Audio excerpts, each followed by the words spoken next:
So again, let's just take our time. Let's be really safe. You know, I'll be in this van. I'll be going 55, 60 miles an hour top, so you can't lose that one. Is everybody good on luggage? All that, we're squared away. Okay. So this is a special, guys. This is really something we're excited to share with you. I'm excited to share with you. I know Karen and Max have been sharing a lot of the stories, and we'll even have a chance to see some of the old videos of Gary actually driving the semis from this location all the way on the route we're going to go today. So Gary had wall tents too, you'll see photos of, just in the middle of this field. And you see now it's a giant clearing right here. And we replanted the trees like we do every spring. But at one point, this entire property, as far as you can see, this is part of the original stand of the Idaho Balsam Fir right here too. And it went all the way to this property line right here.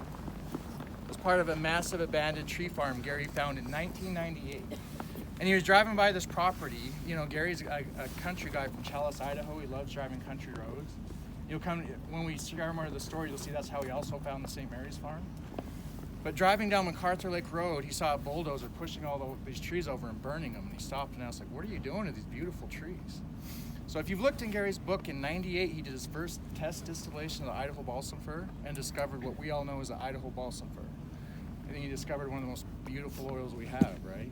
So that started in '98, and at that time, the only distillery, and he purchased this property shortly after the original parcel. And so he'd bring some of this group that Karen's been telling you about, the original gangsters, I guess. Like Jim Powell, Max, but yes. They would chip the trees up here, and Gary used these double trailers that him and his best friend Eldon would personally drive themselves. And as we do this drive, think about that, because there's some places we'll go through, and I mean, I would never drive a semi through. No matter what, I mean, you can ask my mom, she was there too. No matter the conditions, Gary drove. His devotion was that. You know, sometimes the drive took 6 hours. Sometimes the trailers got tipped over on the Benawa Road we'll be going up. Other times they were in the ditch, and we'd have to go pull them out with lumber skidders. So well, this will be a great opportunity. We'll be able to share those stories, and like I have a special approval to show some really old videos of all this too. The truck's actually leaving here, but yes. You know, 2013, Gary's had the plans laid out and started construction on the Highland Flats Distillery. So 2014, it officially went online.